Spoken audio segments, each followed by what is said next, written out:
Hello everyone, in this video, I will show you how to use Umingle on Android.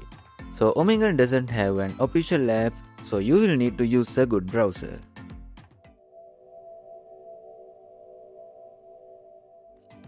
First, open your browser and search for Umingle.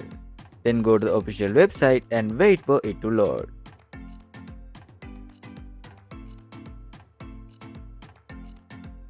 After that, you can add your interest tags and enable dark mode if you want. Then tap on text or video chat. After that, site will ask for access to your camera and microphone. So allow the permissions. Then tap Start and you are ready to use Umingle on your Android phone. I hope this video helped you. Don't forget to like and subscribe. Thanks for watching.